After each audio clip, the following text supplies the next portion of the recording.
Architecture is really the art and science of turning fiction into fact. Sometimes kind of real architectural life interferes with intellectual architectural life. There is no such thing as architecture. Hello everyone, this is Vikram Prakash and you are listening to Architecture Talk. Each week we try and have a conversation with a contemporary thinker, a contemporary maker, and we try and understand what they mean by architecture, what they think architecture is today, and what it might be tomorrow. Today I'm having a conversation with Lene Tranberg, who is a Danish architect who is visiting here at the University of Washington as part of our SCAN Design Fellowship. I met with her in my office and we recorded half the conversation, and then she did a public lecture, after which we continued our conversation. So what you'll hear today is a two-part conversation with a reference in between to her lecture, but I hope it will hold together for you, as it did for me. We start out somewhere around phenomenology, but then we end up in a fascinating discussion on play and the sensual. Lene is an engaging, warm, and fascinating thinker, and I hope you enjoy my conversation with her. Welcome to Architecture Talk, Lene. Thank you so much for having this opportunity. I'm very pleased and delighted. You were still in school when you established practice? I was, I just finished in 84. Boye. Boye, yeah. We won a competition doing that in the kitchen table. I see. In the evenings, and I after being an architect, I got a job in an office doing competitions, and then we sat in the evenings and weekends doing another competition for a whole development. I see. In an island in Odense, on Funia in I see. So you won the competition, then you established. And then we established, because it was going to be built. So we started doing the local plan and all things ourselves. And then we started inviting people to join. I see. Some of these people are still in the office and is now my partners. I see. Isn't it amazing? That is amazing. Yeah, it's a long time. Right. That is a long time. Yeah.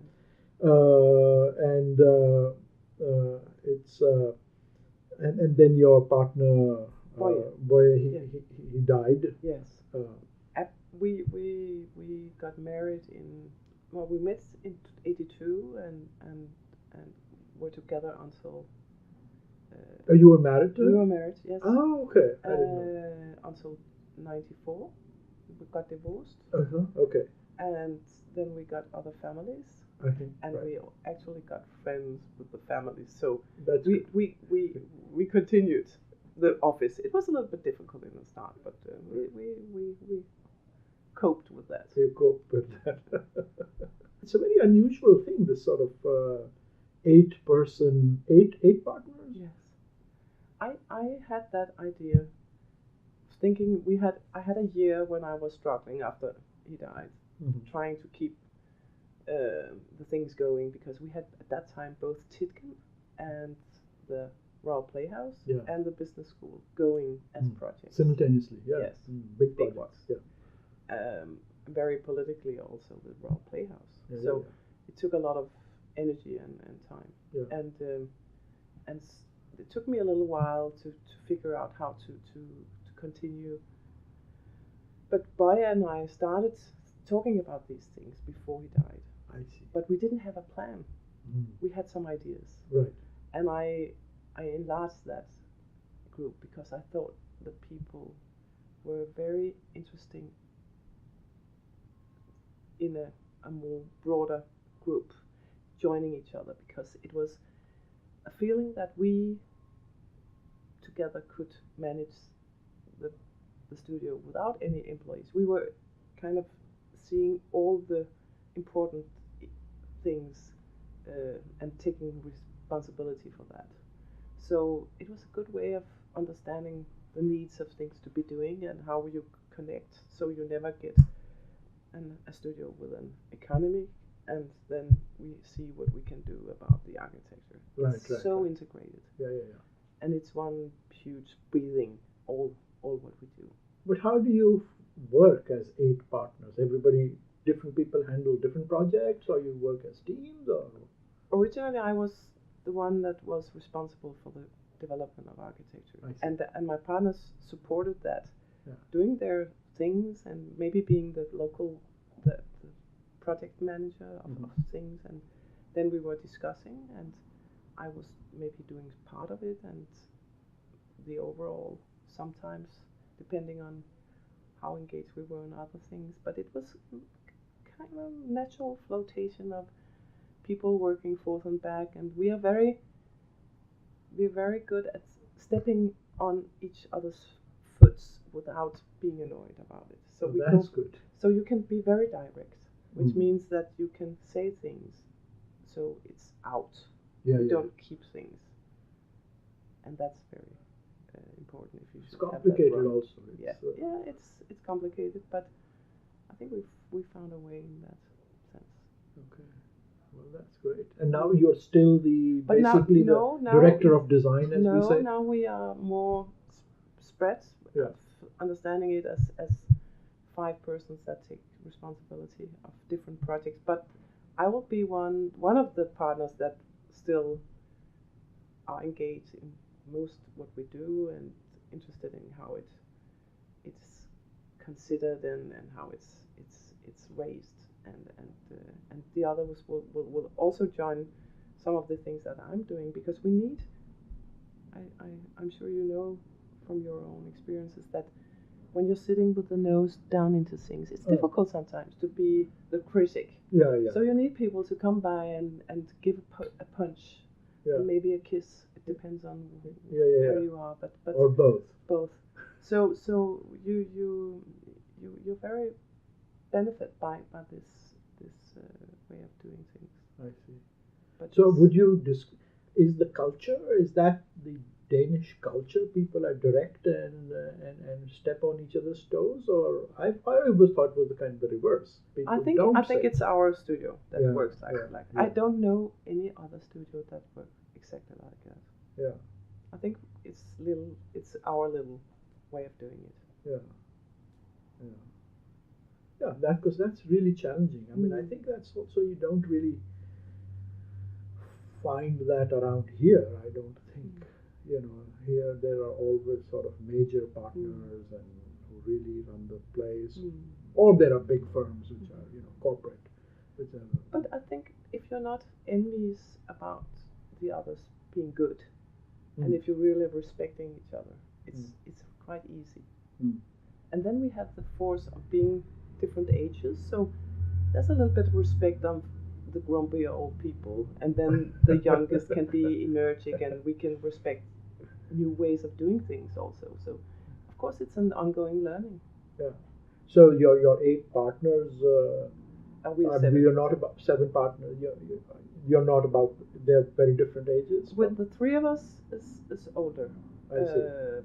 But the one of my partners that started very early, he's now the director, so doing the contracts and being the one that manages, taking that responsibility. And of course we are participating from different angles.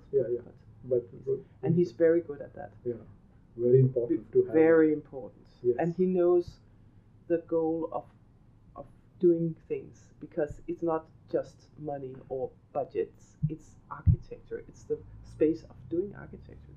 Okay. So finding the right client, doing the right contract provide you with an opportunity to work with architecture in a profound way. So let's talk about teaching. You're here at the University of Washington, and you are teaching, quite far from Denmark.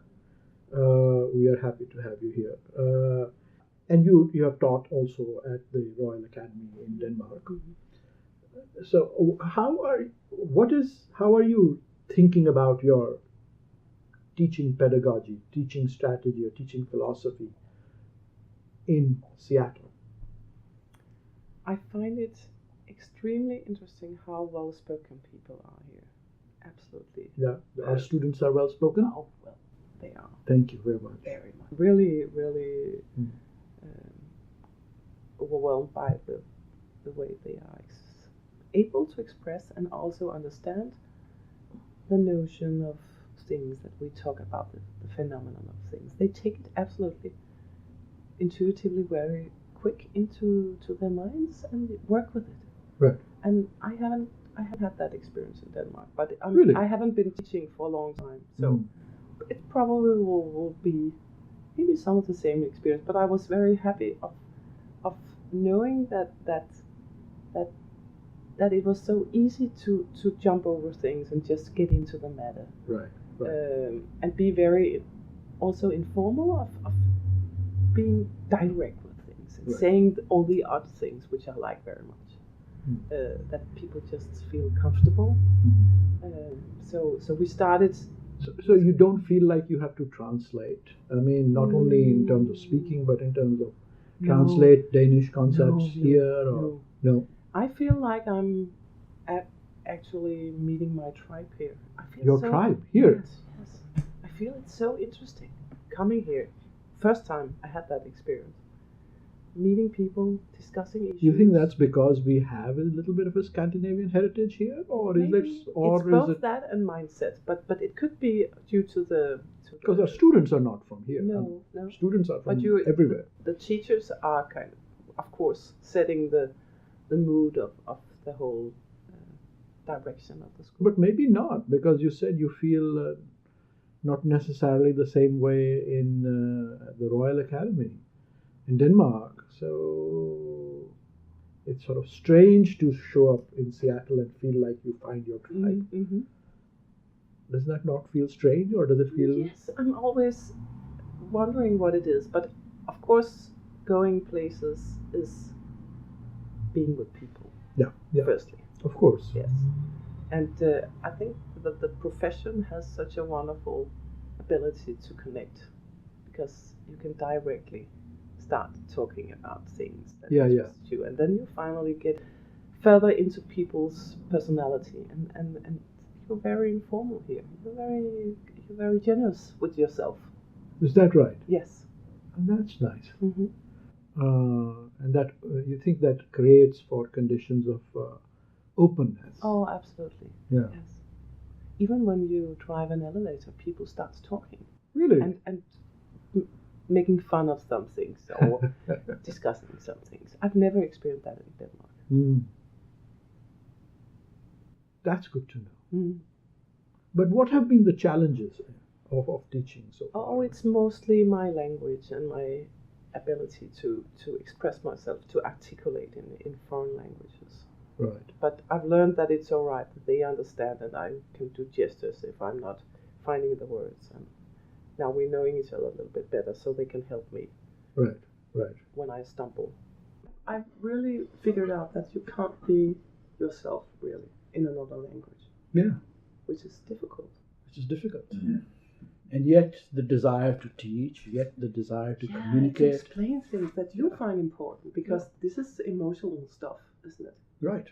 You have to be. Do you anytime, do you sometimes find you learn something about yourself while trying to translate? Oh, yes. Yeah. It's also like teaching, suddenly. It's ongoing teaching. Yes. So translation and teaching are very closely related. Uh-huh. But it's interesting because we are not that talkative. In our studio, we are makers. Of course, we have to talk, to communicate, and to get in line on understanding, and then you can start associating and do all the nice things and bring things on the table, which could be interesting directions. But we like to do things, and then often afterwards you go back and think, why did this make sense? But intuition is interesting. Uh-huh. Well, intuition is not out of the blue. It's I would say it's the intelligence of experience in a way. Right. And you wouldn't you say so? Yes, absolutely. I think intuition, yes. the intelligence of the experience. I like that phrase. Mm-hmm. I like that phrase very much because sometimes intuition is presented as, magic insight. Artistic. Yeah, just like, ooh, yeah, no. It's Right. like doing the things over and over again and getting it into the body as a kind of Right. embedded Right. knowledge. Yeah, and then intuition is sort of the expression of the embedded knowledge, which then you only later on realize why that made sense. Exactly. Right. But that's a good thing because then you can, how do you say that? Surprise yourself, Yes. which is good. Yes, and you teach and you learn. I was just in London and I was in Freud's office, and they've preserved it exactly as it was. And one of the interesting things about his office is he has little things everywhere, little totems everywhere, and little things everywhere. And he never wrote about them. No. But his explanation was that they were all sort of antenna into the world of thinking. Because, to get that thing, that line happening, or the drawing were happening, or for him in case of writing, or trying to figure out why things are things. It's I good like to- that explanation. Yeah. I haven't thought of it like that, but that's a good way of seeing it. Yeah, it's like thought antennas, the things are channeling. Mm-hmm. So how do you get what was the phrase? Experience of, intelligence of experience. Yes. How to get the intelligence of experience to flow Yes. is the game, isn't it? To make the architecture alive and your mind alive. Yes. Yes. So body feeling as the intuition of experience. Mm-hmm. This is what you're describing. Yes. Fantastic. I like all the phraseology for a person who does not good with phrases. You have great phrases. You think so? Yes. Okay. Good. I think probably when you're speaking in your own language, things come quickly and you go very quickly. Yeah, but I would say one of my learnings being older is that you have to stumble Aha. all the time to be good. Why? Because there you have a little pause. And Right. you just, how does it And I like that way of exploring things. Yeah. And you never feel secure about things. I never do. Yes. I'm always doubting. Always in doubt. everything. Yes. Because how could we not be? Because there's no exact things about the world. And Right. so you have to be satisfied with that. I love that idea, and decision making in uncertainty. Yes. Because so often we talk about architecture like, Yes. what is the big idea, what is the perfect solution, and what is the right answer, and it should be obvious to me, right? Mm-hmm. If things were obvious, Why there wouldn't why be didn't anything we- to do. No. And why should we be here then? And why should we be here? No. Really, a decision is a decision when it's uncertain, Mm-hmm. when there is uncertainty, and there will be uncertainty even after the decision is made. Absolutely. Well, the real uncertainty started when the things are finished. Because then you think, oh, you could have done this and this. Would that really be good? And will that last? Or would that be a moment of consideration that were kind of as a wrong road to go? Or I think it's always like that. And how does stumbling help in uncertainty? Because when you stumble, you suddenly afterwards get on your feet again for a little while before you stumble again. So you Right. have these movements, Right. which is nice. So you always feel the ground, and then you remember, oh yes, we have this wonderful landscape that is where we start. Everything starts there. Is that what you are teaching in the studio? Yes, try to, but of course we have to use other donations for it. But maybe we should do more of this. talking about this. Other explanations? You have to use other explanations for it? No, but we go more into terms that you feel comfortable with, and more direct exploration of things. But we started the studio talking about such things actually, which was very nice. And I think they got to know each other in another way because they had that feeling of not being on a mission of providing things and being extremely good, but more like exploring. Mm-hmm. So it's a very good group. Did you introduce the idea of uncertainty in the studio? I think I said something about it, yes. That it's our power, actually. Yeah. Our fire. Uncertainty is our fire, Yes. our strength, Yes. our key strength. Absolutely. I like that. Good.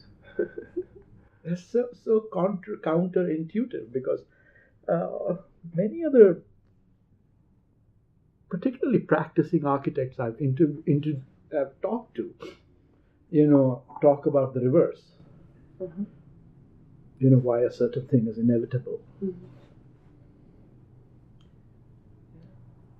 One other person I can think about, whom obviously I haven't interviewed, but I've read extensively about, is Mirias, Enric Mirias. You remember him? Yeah, I met him. You did? Yes, he was so nice. Yeah. He constantly talked about uncertainty too, Yes, he did. and doubt. Didn't he? And you could see it on his workings. Yeah.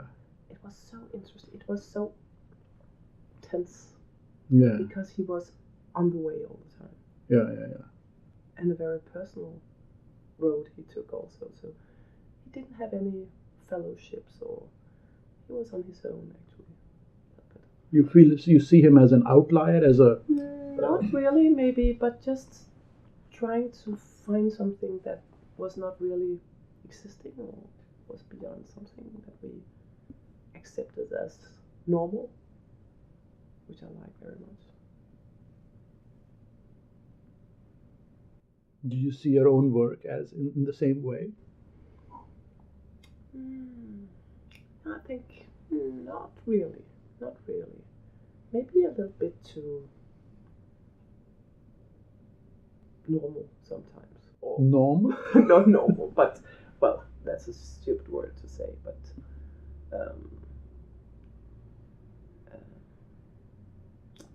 maybe sometimes a little bit too directly transformed into something. But there's always an ambiguity in it, which I think it's so important that you should also keep something back. So you shouldn't really push it all through. And things should be open. Mm. So it can be taken many ways, and that's obvious that the things in history which we like is things that still exist on its own premises, but with a gesture which is responding to the universe in a way. So you have this feeling of something much bigger than the thing. Yeah. Is corresponding like your antennas on the table. Right.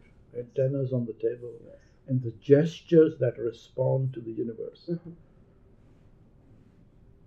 You mean universe literally, or universe conceptually? Universe like the vastness of space, A or little bit of both, I would say. because I notice you talk a lot about the spiritual in your various various I'm very places that curious I've about it. yeah. I think it's interesting. Well, Have you ever met Utzon? Jørgen Utzon? No. Personally, no. I know his work. Yeah. Mm-hmm. The other day I talked with one of his sons, Kim, and we were discussing the final work he did in Mallorca, Mhm. the Can Feliz. Mm-hmm. There's a certain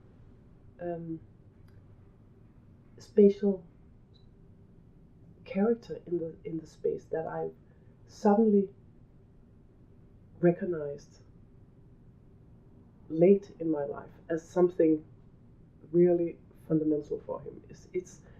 It's a way of transcending between here and the universe, and also it has something to do with that things have a spirit. I think he was a Taoist. Taoist. Taoist. Chinese Taoist, you mean? I think so. Oh, so Yeah, like we you talked. He never literally, actually, he was. Yeah, he never spoke about it. But when he was doing the church, the Bauswerd church, Mm. he said first he discussed with his wife whether he could take that. Because was he Because a he said- practicing Christian also? No, he said, I'm not a Christian. I'm not a How Christian. can I do this? Mm. I don't know how to create space on these things. And then he decided that he would create a space for everybody. So it doesn't relate to a certain religious road, but more like a space, a spiritual space. You think that's Taoist? And no, but then we talked about some other things, and I said if his father was a Buddhist. Mm-hmm. He said, no, I'd rather think he was a Taoist. And they discussed it actually. Really? Yeah. I've never heard it, and he never talks about it. And what was the difference between Buddhist and Taoist? You know, I'm sorry, I should know this, but I don't. I think the understanding of everything has a soul, Uh-huh. which is more present in the Taoism. Right. think Versus that is Buddhism. Yeah, Yes. Buddhism there is no real concept of soul. No. That's true. And that's maybe the thing. Mm. So back to that, it was a way of, he has a space in the big space that face the mountains, where the corners, cracks, and transcend into the landscape in a very interesting way.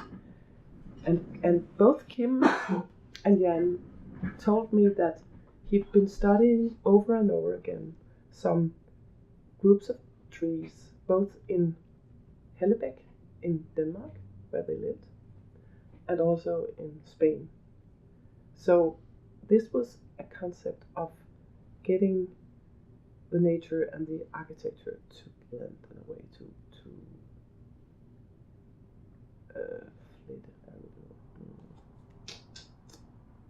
fleece. Fleas. When you fleece, like this. Weave. Weaving. Weave. It's a weaving. To weave. Yeah. To weave together. What I think is that you don't need to be very specific on things, but you have a feeling of a connectivity between you and something else, which drives you in a way. And I asked one other good colleague the other day, which I was interviewing for a book, if you had to have that understanding to be a good architect. Mm-hmm. And he said, yes. Yes. So what is that understanding for you? Mm. That would be a difficult question to answer. Basically, I would say it's about, or essentially, I would say it's about understanding the cohesion between everything and the relation between things, and that the everything means something.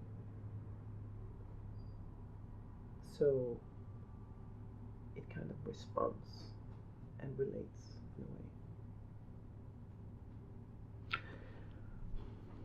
Makes me think of astrology in one sense. Because if we think that there is a relationship between the movement of the planets and the sun, and I suppose in modern we would talk about black holes and supernovas and the galactic center. I mean, do you really mean it to those scales, like there's a relationship between everything? Yeah, I'm not so interested in defining it directly, but I have that feeling of importance. But it's broadly, and maybe someday I will know the answer and I will tell you. But now I'm not able to be more specific, I would say. Would you say your work in this sense is a search for this answer? Yes, some way. So you're searching, seeking. Yes. So you're not acting out of the certainty of knowing what this is. No. Rather, the work is... The process of being in that, between these two poles, makes life worth. Which two poles? Here and somewhere. I see. That you feel that connectivity between you and the big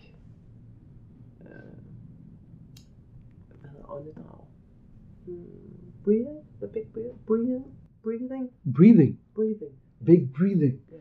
Yeah, I mean that's an interesting word. You the use energy. The energy. Because it's all about energy, isn't it?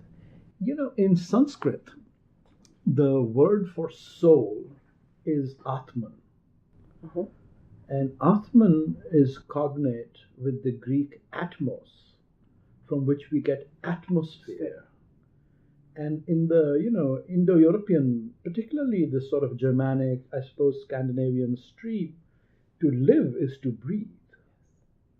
So spirit, or whatever you want to call soul, which is a different sense in Christianity, because in Christianity, soul is something deep inside and comes from an infinite God, right?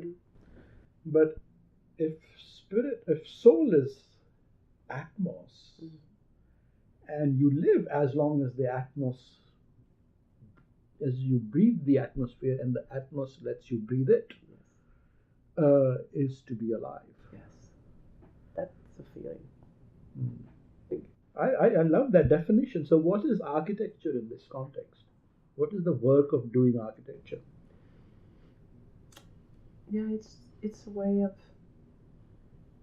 maybe lower the pressure for just a short moment before you enter into a new understanding. So the architecture should provide you with some kind of understanding of the spatial relationship. So this will be a good time for us to take a break. We are talking with Lene Tranberg, who is one of the founding partners and a major partner in Lundgaard and Tranberg in Copenhagen in Denmark. We'll be right back. Hello everyone, thanks for listening to Architecture Talk. This is a self-supported podcast based on an initial grant from the GAHTC. For more information about GAHTC, please visit gahtc.org. We release a new conversation every other Wednesday. So, if you're enjoying this conversation, please do be sure to visit our website and to check out some of the earlier conversations. From the website, you can also subscribe to this podcast and you can listen to the other episodes. You can also simply directly subscribe to us via Spotify or via the podcast app on your iPhone. And of course, we are available to be heard via any of the other podcasting apps that are available on the internet, such as Stitcher, Overcast, etc. We would also love to hear from you if you have any questions or just some comments, or even have a suggestion for a future episode. You can reach us via the contacts page on architecturetalk.org. Thank you for listening again.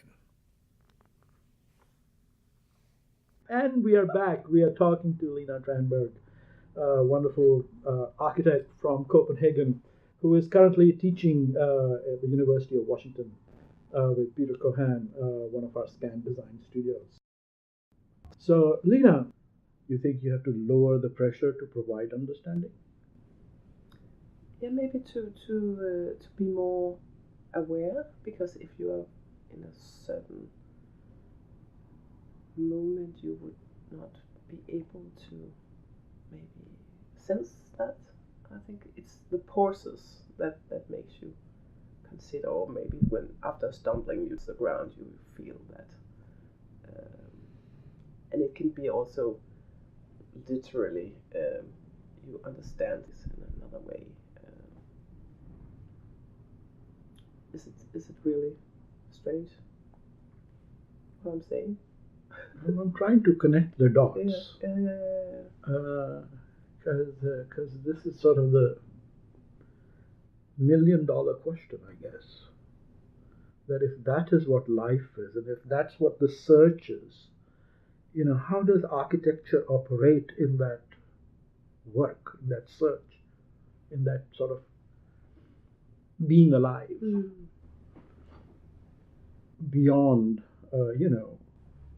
satisfying requirements and, of course, being structural. How do you? I think being able to experience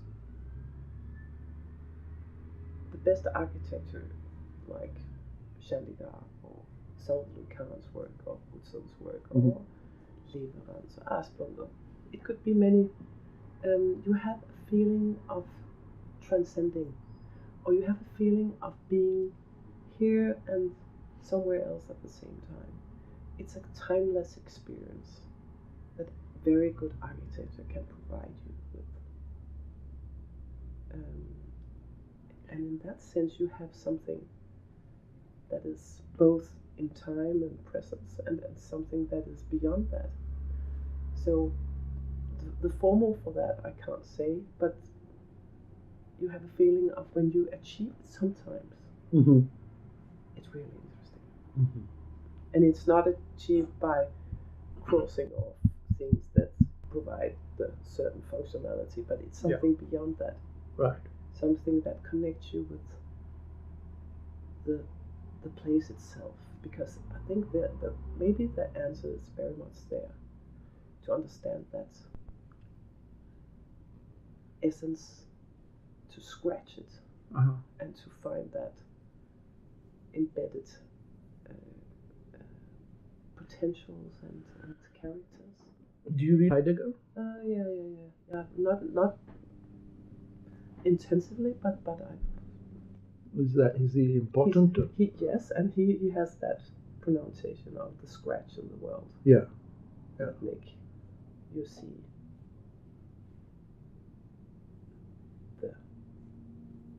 the spirit of the place. Yes, the fourfold and yes. So it sounds very much. I can understand that, because I used to say that it's like doing architecture is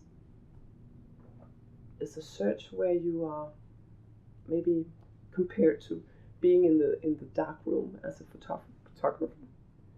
You see something reveal, dormant but out of sight, and it suddenly is appears. Yes. And it comes not by itself, of course. It comes by trying something, but it's inherited in or embedded in that. In its own sphere. Yes. And it's always that notion that is interesting, because that's how architecture can be connected with a certain place in the world and still also be transcending to something else. But it's a great help to have that feeling of searching, because you don't have to invent anything. Right. You search. You search because it's rather than invent. Yes. So it's not about technology. No. Of course, you like to take the technology into the extent of not possible, maybe, in trying to do things, but it's much a later stage. It's very Heidegger's influence is very strong in this sort of still remains very strong in this kind of basically I'd say Germanic belt. Yes. Whereas he's been extensively critiqued in the sort of the French and even American theaters. The French don't like him. No. Okay. What do you think? Well, his ideas of fourfold and sort of this connectivity, deep sort of connectivity to the ground, I think can provide a illusion of certainty where there isn't. Mm. Too much, Mm-hmm. too quickly, Mm-hmm. for too many places. Mm-hmm. I feel like that's how he got used. Mm-hmm. He got used by the Nazis. Mm-hmm. There are sort of things in him. I think when he's critiquing, and when he sort of, I find him very much more interesting. Mm. But when he produces certain things, I mean, we can, so you talk about the poetic, and that's a big term also for Heidegger, Yes, right? Yes. In Holderlin, and what was his, full of merit, yet poetically man dwells, right? Do you remember this quotation? No. Where he's quoting Holderlin's poem, and Okay. that's his main thing, that you can be full of merit, you can have all the technology in the world, or whatever you want, Mm-hmm. but it's about dwelling poetically. Yes. And I notice you use the word poetic also quite a lot. Yeah, or people use it about us. Oh, is that right? I'm a little bit scared of using You're it. you're skeptical of poetic? No, not at all. But I think it's a way of putting yourself somewhere, which provides with a certain expectation, which is scary. Right. I feel in that sort of continuum between the earth and the poetic, which tends to the spiritual, really it sets up the body as the site of inadequacy, as the place where it's always trying to reach. It's never adequate. So these sound like, from my perspective, very Catholic fears, right? Like we are fallen and we have to redeem ourselves in some ways. No. No, not really. It's just that you shouldn't miss out things that is important. I'm more curious that I'm having a mission, and I'm not really religious, but I'm having a feeling of something that importance outside of my Right. person. Right. And the most interesting thing I think architecture can do is that, of course, you can makes us connect with the world and maybe also sometimes understand a little bit more about the world and create the relationships between people. That gathering can really be provided through good architecture, which I think is the most important thing we can do. Gathering. Yes. Society, culture, Yes. community. Yes.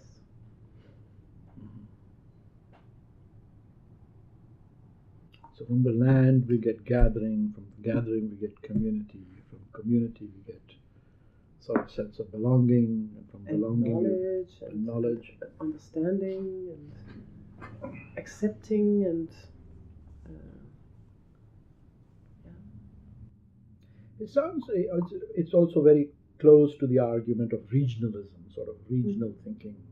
That these are sort of the philosophical foundations of regionalism. Right? Is that a sort of a term that's still yes. prevalent in Denmark today? Oh yes. Yes? Okay.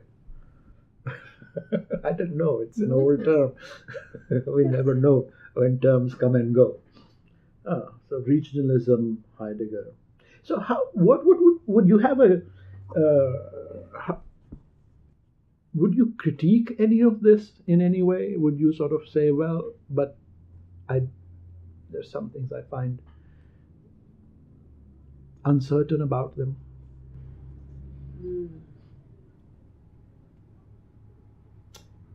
I would say that I'm still exploring, so I won't give you that exact answer. Mm-hmm. I might be more skilled with the total understanding to have that ability. And I'm not really interested in critiquing. I'm just more interested in finding some Antennas to connect in. Yes. Yeah, tune in. Yes. Yes, as Timothy Leary says. Right. So, Lena, I had the pleasure last night of listening to your lecture. Thank you for doing that. And I wanted to, and I really enjoyed beautiful images, very nice way to make a presentation where there are 5 projects and you talk about them in some depth. And I was very delighted to see that many of the topics on phenomenology and Heidegger and sort of the importance of place and material and location that we talked about in the first half of our conversation actually were present in the lecture. So that was fantastic. I felt like I had an advanced preview of the lecture. But I also thought it'd be great to return to some of the questions that came up afterward from the students, I think, some of the students. I was very intrigued also by, the amazing, and if I may say so, very sensual use of curvilinear forms in many of the projects that you showed. There's a sort of a softness to them, a kind of a, like I said, sensuality to them, and a certain, and they're very beautiful right down to the finishes. Sometimes the artwork that went up, and to differentiate, for instance, the housing block, the hostel, student housing that you showed us.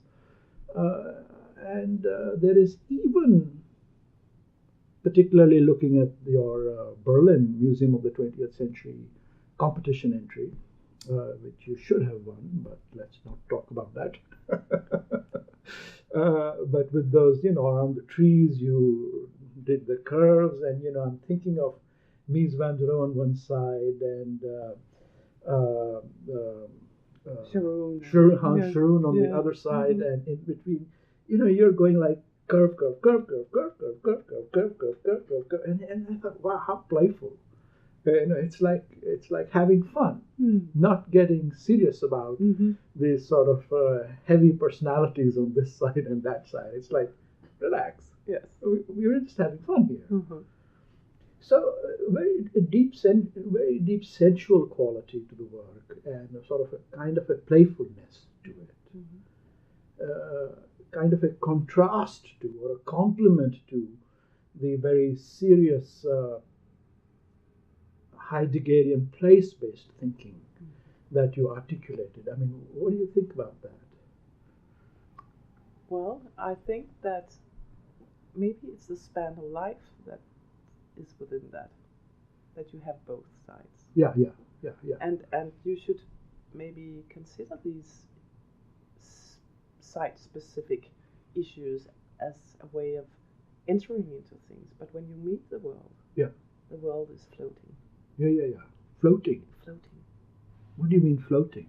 The energy that runs through everything. Yeah. You can almost feel it. And why is architecture so static? Yeah. Can you follow me in that? Yes. I mean, so you're talking about the sort of curves as responding to flows of energy. Yes, absolutely. And it I don't know when it came like that. I think it was maybe following the first hand drawing that you sometimes do when you should talk about places. Right. And I figured out why shouldn't we try to follow that intuition of seeing things like that, maybe. Right. And that's maybe how it started. Yeah. And those hand drawings are often following lines of force. Yes. I mean, movement patterns, Mhm. maybe Mhm. sort of like airflows, Mhm. sort of Mhm. social dynamic airflows. Yes. And of course, you can see this much more strict and still perform. As if you have you read Brodsky's Watermarks in Venice? No, I have not. That's a wonderful interpretation of of what water means and how it's integrated and embedded in the whole city. Right, right. And he talks about Doce Palazzo. That screen is Yes. a kind of image of the water just vibrating. Just vibrating. And of course Scarpa in the he has a wonderful saying, Brodsky. He says, "There's nothing just straightforward. It's always at the side," which is an interpretation of the water that it goes like that. Yeah, yeah, yeah. And Scarpa goes like waves. You're yes, both it you're moving always your goes hands like waves. this, Yeah, yes. yeah. And Scarpa is very, very intelligent when he works with these lines. It's always like taking a line. It always integrates a lot of things that points out like this. So of course you could, and that was a consideration for getting back to, for example, Berlin or other places we worked like this. How would it be if we worked like that? But octagonal, just more normal structures. Right. I think it feels as a way of getting closer to the natural growth in a way that when I, for example, talks about Titken, the Titken? dormitory, Yeah, dormitories. Yeah. I was thinking of it as a huge pine cone. Pine cone. Yeah. Or, as I said, a grove of trees as a destination, something that emerges and have that natural tree-like form and or sort of organic form. Yes. Yeah, and organic things are very curvilinear. And of course, you are able to get there with these more strict lines because that the circular has been turned into very octagonal structures. So you don't need to have the curves. It depends on where you are and what you're doing. Absolutely. I mean, it also. I mean, this is just you can take this any way you like, and I mean, it also sort of gives a more feminine sort of a quality to the work. I mean, it sort of softens it in a more traditional way and aligns it more with concepts like energy and flow. I mean, I don't know if that maybe not a direction you like. Oh but yes, I like that because that's what we maybe try to embed in the spatial movements that we do. Right. It's all about energy. And how can you? What about the effeminate qualities? What do you think about that suggestion? I'm not very much into that. Not really. really. Okay. I'm not so much thinking of myself as a feminine person. I'm thinking of myself as an architect. No, the architecture. Yeah, but yeah. I think that Louis Kahn was the most feminine architect that I. Really? Utzon, also. Don't you think? Could be. Would you say that could be? I mean, in general, from my sense of things, Heideggerian phenomenology tends to be very heavy, located, belonging, masculine. Oh yes. Makes for great architecture. And a lot of Louis Kahn, belongs to that register. Yes. But at the same, so I think there's a sort of a kind of a lightness to your work, which I think is a kind of a development on that. More heavy. Yeah, I haven't at all been thinking of it as something, but it just comes like comes natural. that way. Yeah. Yeah, I mean, I think it's fascinating. But since you have brought up rivers and waters, I mean, one of the things that occurs to me is when we think about flows and energies, one of the interesting questions today, and I think you briefly alluded to this in your school, is migration. Yes. Migration and flow of people, Mm. particularly people, from Africa and so on, trying to get into Europe. Many of them trying to reach Scandinavia and Denmark, and how does one build an architecture for a displaced people, and how do they come to inhabit in a foreign way?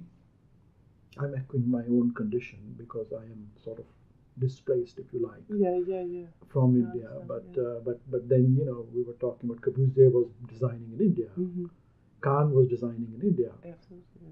In conditions of displacement to them. And you have now started working a little bit. You're in Germany at least, and China, and so you're also designing in conditions of displacement yourself. And yet at the same time, in Denmark and other Scandinavian parts, there's the question of the displacement of people coming in, and then our responsibility to design for other peoples. How do you sort of take that responsibility and connect it to very place-based ideas of architecture? How do you sort of connect displacement and place-based? Yeah, first of all, I see the premise and the mission of architecture is to be able to kind of gesture to everybody. Yeah. So for me, it's more important that you do things that hasn't a certain purpose of including somebody or inviting some others. I would love things to be in that way out of time, in a way that it could do that.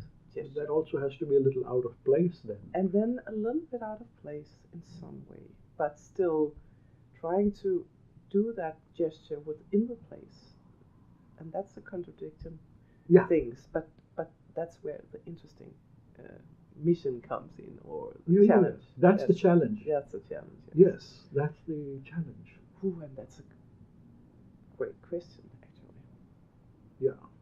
How do we do that? How do we do that? Yes. I think first of all, maybe my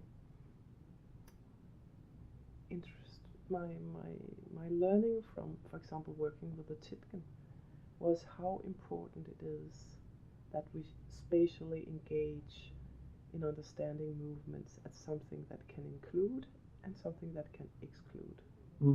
So that's one of the things that you can absolutely work with as something that immediately gives you a feeling of well-being and welcoming and inclusion. Yes, inclusion. Yeah.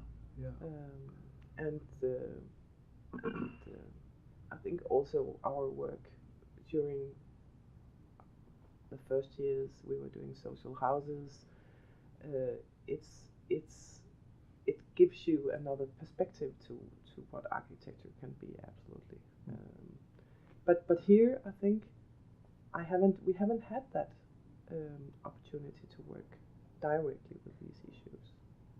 How did it feel like to work in China? What does it feel like?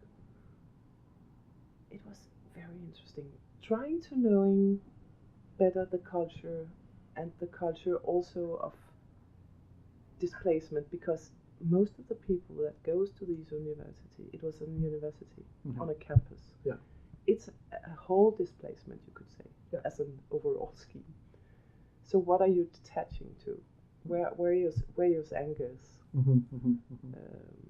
So how did you anchor yourself? You were displaced yourself, suddenly showing up in China? Trying to understand the way they touch the land, trying to understand the way they built the traditions, trying to understand the way they work with the moving elements. How could we always try to work with natural ventilation as a premise. and that's not so often used in campuses because they have these standards. Yeah. But here we really tried to incorporate it somehow, and that was a real challenge. Yeah. But that's also a gesture to be connected to the place, because then you know that you have this feeling of pressure from outside, and you're not in a totally displaced spatial relationship with these air-conditioned spaces, which I think is so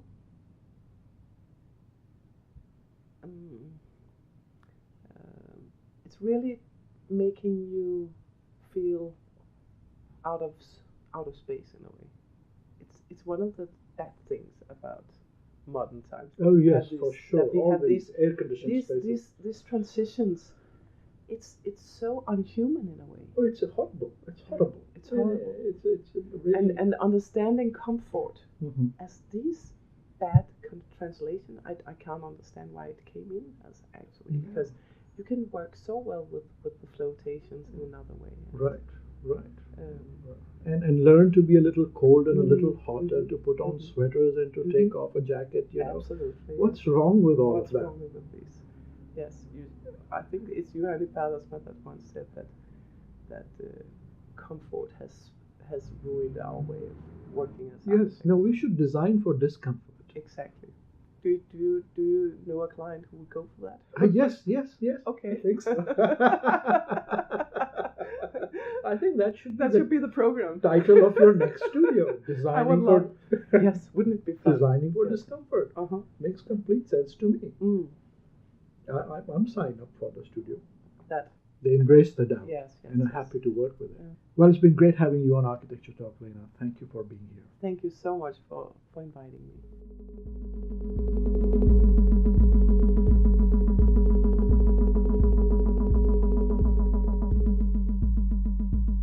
Thank you for listening to Architecture Talk. This is Vikram Prakash, your host, and our producer is the one and only Sammy Prouty, a graduate student of architecture here at the University of Washington in Seattle.